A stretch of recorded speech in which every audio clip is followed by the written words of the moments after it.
Assalamualaikum semuanya, perkenalkan nama saya Aditi Kusumawardani dengan 3 NPM terakhir 176. Di sini saya akan menjelaskan tentang rencana pelaksanaan pembelajaran atau RPP. Oke, baik. Yang pertama itu adalah mengisi identitas RPP seperti sekolah atau satuan pendidikan, mata pelajaran, kelas atau semester, materi, serta alokasi waktu. Alokasi waktu ini disesuaikan dengan keperluan untuk pencapaian KD dengan memperhatikan jumlah jam pelajaran yang tersedia dalam silabus. Pada RPP yang kelompok kami buat, di sini sekolah atau satuan pendidikan yaitu SMA dengan mata pelajaran matematika kelas 11 semester genap, materinya yaitu barisan dan serta alokasi waktunya itu 90 menit. Selanjutnya yaitu mencantumkan KD. Jadi pada RPP 1 lembar ini KD-nya hanya dituliskan angkanya saja. KD-nya dapat dari mana? KD-nya itu biasanya terdapat pada buku guru. Jadi kita hanya tinggal mengutipnya saja. Pada materi barisan dan deret yang kelompok kita ambil, KD-nya itu 3.6 dan 4. Selanjutnya ada tujuan pembelajaran. Pada tujuan pembelajaran dijelaskan apa tujuan dari pembelajaran tersebut. Dalam penulisannya biasanya menggunakan prinsip ABCD. Perumusan tujuan pembelajaran mengandung komponen audience, behavior, condition, dan degree. Tujuan dari pembelajaran RPP yang kelompok kami buat adalah sebagai berikut. Salah satunya yaitu setelah berakhirnya kegiatan diskusi kelas ini termasuk dalam kategori condition, yaitu prasyarat dari kondisi yang harus disediakan agar tujuan pembelajarannya tercapai. Siswa di sini sebagai audiens mampu memahami pola bilangan dan jumlah pada barisan aritmatika dan geometri ini termasuk dalam kategori behavior, merupakan perubahan perilaku peserta didik yang diharapkan dicapai setelah mengikuti pembelajaran. Dan dengan benar di sini termasuk kategori degree adalah ukuran tingkat atau level kemampuan yang harus dicapai oleh peserta didik. Selanjutnya memilih media dan sumber belajar. Media dan sumber belajar ini perlu dipilih dengan benar guna mendukung penyampaian materi. Pada media dan sumber belajar ini biasanya juga terdapat pada buku guru. Media dan sumber belajar yang kelompok kami buat itu medianya lembar kerja peserta didik, LKPD, smartphone, laptop, komputer, Google Classroom, Zoom Meeting. Karena pembelajaran ini berbasis daring, jadi kita memerlukan media seperti Google Classroom dan Zoom Meeting. Selanjutnya sumber belajar. Sumber belajar yang kita gunakan yaitu buku siswa matematika kelas 11 kurikulum 2013 edisi revisi 2017 dan sumber belajar pendukung yang relevan lainnya. Selanjutnya, langkah-langkah pembelajaran. Pada langkah pembelajaran ini terdapat 3 tahap. Yang pertama yaitu tahap pendahuluan. Pada tahap pendahuluan ini biasanya berisikan kegiatan seperti berdoa dan pengabsenan seperti itu. Nah, pada langkah pembelajaran yang kelompok kami buat karena berbasis daring, jadi salah satunya itu memberikan link Zoom Meeting melalui Google Classroom. Selanjutnya ada kegiatan inti.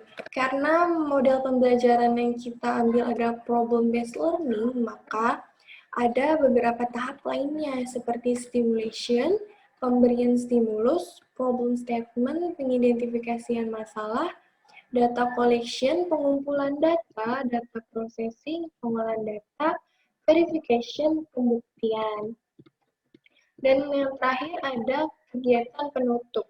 Kegiatan penutup ini biasanya diisi dengan pemberitahuan guru untuk pertemuan selanjutnya. Dan yang terakhir ada penilaian. Penilaian hasil belajar dijabarkan atas teknik penilaian, bentuk instrumen, dan instrumen yang dipakai. Penilaian yang kelompok kita ambil yang pertama penilaian sikap, kedisiplinan, tes tertulis LKPD, keterampilan observasi diskusi. Pada penulisan RPP kita juga tidak lupa untuk memberikan keterangan waktunya ya. Selanjutnya di sebelah kiri ada tanda tangan kepala sekolah.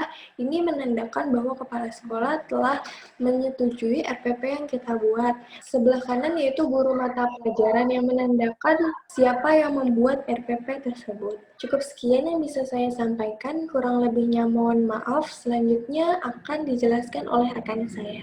Nama saya Risna Dulestari dengan NPM 030. Untuk membuat lembar kerja peserta didik, maka kita perlu memperhatikan langkah-langkah penyusunannya. Yang pertama adalah melakukan analisis kurikulum. Analisis kurikulum merupakan langkah pertama dalam penyusunan LKPD. Langkah ini dimaksudkan untuk menentukan materi-materi mana yang memerlukan bahan ajar LKPD. Yang kedua, menyusun peta kebutuhan lembar kerja peserta didik. Peta kebutuhan LKPD sangat diperlukan untuk mengetahui jumlah LKPD yang harus ditulis serta melihat urutan LKPD-nya. Yang ketiga, menentukan judul-judul lembar kerja peserta didik. Perlu kita ketahui bahwa judul LKPD ditentukan oleh kompetensi dasar, materi pokok, atau pengalaman belajar yang terdapat dalam kurikulum. Dan yang terakhir adalah menulis lembar kerja peserta didik.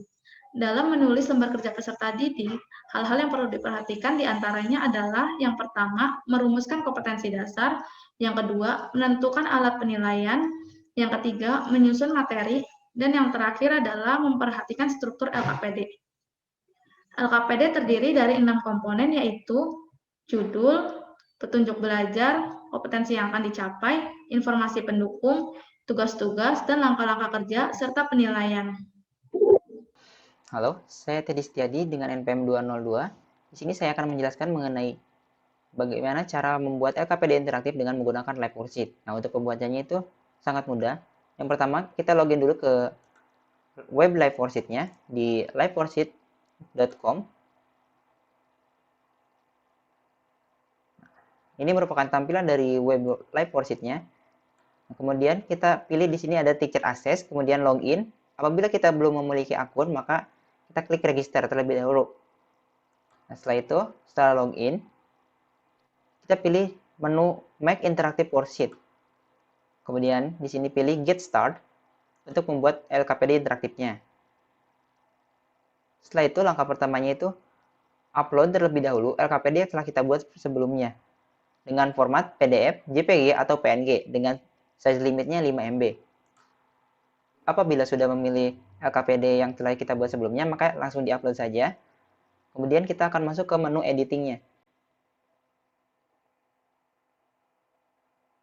Nah, ini merupakan tampilan dari menu editnya. Kita tinggal membuat kotak yang nantinya akan diisi oleh peserta didik di menu edit. Buat kotak di sini. Kemudian juga di sini.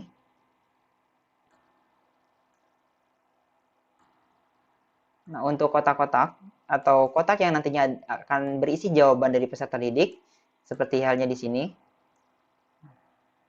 Kita ketikkan juga jawaban atau hasil benarnya. Misalkan di sini hasil benarnya adalah 154. Nah, nantinya pada saat peserta didik mengisi jawaban ini, maka dia bisa langsung mengetahui apakah jawaban mereka benar atau salah.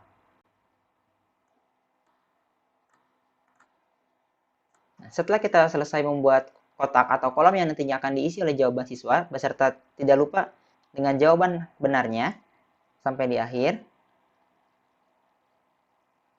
maka langkah selanjutnya kita tinggal menyimpan LKPD interaktif ini dengan mengklik save yang ada di sini.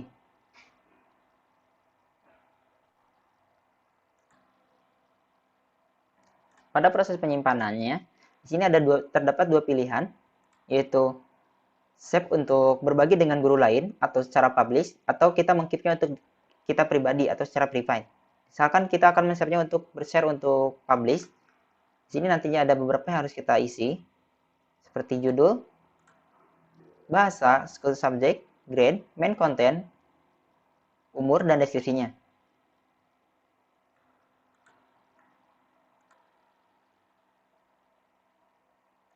Setelah semuanya telah kita isi, maka tinggal klik save di sini.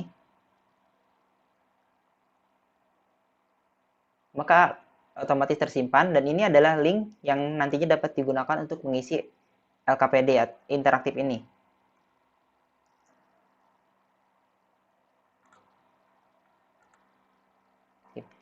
Untuk melihat LKPD interaktif yang telah kita buat tadi, maka klik di sini, kemudian pilih My Worksheets, maka akan muncul LKPD yang telah kita buat tadi. Nah, untuk pengerjaannya, nanti peserta didik tinggal mengisi kolom-kolom yang tersedia. Nah, seperti kolom nama di sini, kemudian kelas, nomor absen, dan juga seterusnya. Apabila telah selesai mengerjakan, peserta didik tinggal mengklik menu atau tombol finish yang telah tersedia di sini. Cukup sekian mungkin yang dapat saya jelaskan mengenai bagaimana cara membuat live worksheet, dan cukup sekian video dari kelompok kami. Kurang lebihnya mohon maaf. Assalamualaikum warahmatullahi wabarakatuh.